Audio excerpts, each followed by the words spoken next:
আপনি কি জানেন আজকে সকাল থেকে আপনি কয়টা ভিন্ন ভিন্ন মানুষ হয়েছেন? অফিসে একজন, বাড়িতে একজন, বন্ধুর সামনে একজন, আবার নিজের সাথে ভিন্ন এক মানুষ। এটা কি কোনো দ্বিচারিতা? মিথ্যা না, এটা মানবিক। এটা আমাদের মস্তিষ্কের একটা পুরনো সার্ভাইভাল টুল। এটা একটা প্রয়োজনীয় মাস্ক যা আমাদের পড়তে হয়। কিন্তু প্রশ্ন হলো, এই মাস্কটা যদি অনেক পুরু হয়ে যায় যে আপনি নিজেই ভুলে গেছেন আপনার আসল চেহারা কোনটা, তখন কি হয়? আজকে সেটা নিয়ে কথা বলবো। মাস্ক মানে মিথ্যা না। কার্ল ইয়াং সর্বপ্রথম এই কনসেপ্টটা নিয়ে কথা বলেছিল। তিনি এটাকে বলেছিল পার্সোনা, গ্রিক শব্দ যার অর্থ নাটকের মুখোশ। ইয়াং বলেছিল পার্সোনা আমাদের সামাজিক জীবনের জন্য অপরিহার্য। এটা ছাড়া সমাজে ফাংশন করা সম্ভব না। আপনি বসের সামনে যেভাবে কথা বলছেন, বাচ্চার সামনে একইভাবে কথা বলবেন না। এটাই স্বাভাবিক, এটা ইন্টেলিজেন্ট অ্যাডাপ্টেশন। সমস্যা শুরু হয় যখন দুটো জিনিস ঘটে। নাম্বার 1, মাস্ক এবং সেলফের মধ্যে এত দূরত্ব তৈরি হয়ে যায় যে ভেতরে একটা মেন্টাল এক্সশন তৈরি হয়। আর নাম্বার 2, মানুষ নিজেই বিশ্বাস করতে শুরু করে এই মাস্কটাই সে, আসল সেলফটা কোথাও হারিয়ে যায়। এই দ্বিতীয় জায়গাটাই বিপজ্জনক। এখন আসি আমরা কেন এই মাস্ক পরি। এখানে 3টা স্তর আছে। প্রথম স্তর, রিজেকশনের ভয়। আমাদের ব্রেনে সোশ্যাল রিজেকশন আর ফিজিক্যাল পেইন একই নিউরাল পাথওয়ে দিয়ে প্রসেস হয়। কেউ আপনাকে রিজেক্ট করলে মস্তিষ্কে যে সিগন্যাল যায়, কেউ আপনাকে আঘাত করলেও মস্তিষ্কের একই জায়গায় সিগন্যালটা যায়। তাহলে ভাবুন, আসল চেহারা দেখালে কেউ যদি সরে যায়, সেটা মস্তিষ্কের জন্য কতটা ভয়ের। মাস্ক পরা তাই আসলে সেলফ প্রোটেকশন। দ্বিতীয় স্তর হচ্ছে শৈশবের শিক্ষা। আমরা শিখেছি কিছু ইমোশন দেখানো যায়, কিছু দেখানো যায় না। ছেলেরা কাঁদে না, মেয়েরা রাগ করে না, বড়দের সামনে মতামত দেওয়া যাবে না। এই শিক্ষাগুলো এত গভীরে চলে গেছে যে এই বিষয়ে আর সচেতনভাবে মাস্ক পরতে হয় না, অটোমেটিক হয়ে যায়। আপনি কি মনে করতে পারেন শেষ কবে কারো সামনে নিজের দুর্বলতা দেখিয়েছিলেন? সত্যিকারের, কোনো পারফরমেন্স ছাড়া। এবার তৃতীয় স্তরে আসি। এটা হলো সামাজিক মূলধন।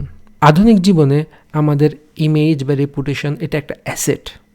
কেরিয়ার, রিলেশনশিপ, সোশ্যাল স্ট্যান্ডিং, সব কিছুতেই। তাই মাস্ক পরাটা শুধু আবেগের বিষয় না, এটা একটা স্ট্র্যাটেজিক ডিসিশন। কিন্তু এই স্ট্র্যাটেজির একটা হিডেন কস্ট আছে। এখন আসি এই হিডেন কস্টে, যেটা কেউ বলে না। সাইকোলজিস্ট মার্ক লিরির গবেষণায় একটা কনসেপ্ট আছে, সোসিওমিটার থিওরি। আমাদের সেলফ এস্টিম আসলে একটা ইন্টারনাল গজ, যেটা মেজার করে আমরা সোশ্যালি কতটা অ্যাকসেপ্টেড। যখন আমরা মাস্ক পরে বেঁচে থাকি, তখন যে অ্যাকসেপ্টেন্সটা পাই সেটা আসলে মাস্কের অ্যাকসেপ্টেন্স, আমাদের না। ফলে সেলফ এস্টিম বাড়ে না, ভেতরে একটা ফাঁকা জায়গা তৈরি হয়। আসলে আমাকে যদি জানতো, তাহলে কি আমি একইভাবে অ্যাকসেপ্টেড হতাম? এই থটটা ক্রনিক অ্যাংজাইটির একটা বড় কারণ। এটা ছাড়াও ইমোশনাল লেবার তো আছেই। সারাদিনভাবে একটা চেহারা মেনটেন করা ক্লান্তিকর। গবেষণায় দেখা গেছে, যারা কর্মক্ষেত্রে বেশি ইমোশনাল সাপ্রেশন করেন, তাদের কগনিটিভ ফাংশন সন্ধ্যার সময় উল্লেখযোগ্যভাবে কমে যায়। আপনি ভাবেন সন্ধ্যায় কেন এত ক্লান্ত লাগে? কাজ তো কম ছিল, কিন্তু শরীরটা যেন ভেঙে গেছে। এটা শুধু শারীরিক পরিশ্রম না, এটা মাস্ক বহন করার একটা ক্লান্তি। তাহলে কি করব? মাস্ক সম্পূর্ণ সরিয়ে ফেলার কথা বলছি না, সেটা রিয়েলিস্টিক না, ওয়াইজও না। বলছি মাস্ক আর সেলফের মধ্যে সংযোগটা রাখুন। 3টে প্র্যাকটিস বলবো। নাম্বার 1, সেফ স্পেস চিহ্নিত করুন।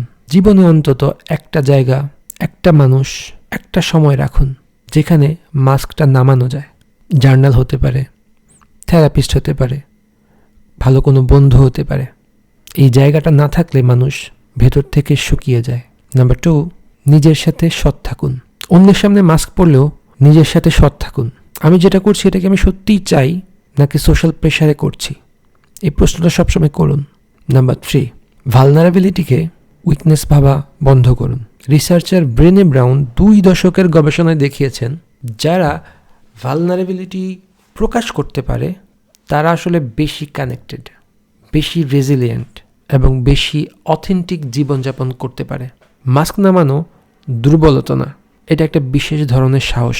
আমি একটা কথা প্রায় ভাবি, আমরা সারা জীবন চাই মানুষ আমাদের ভালোবাসুক, গ্রহণ করুক, কিন্তু যাকে তারা গ্রহণ করছে সেটা কি আমি, নাকি আমার তৈরি একটা চরিত্র?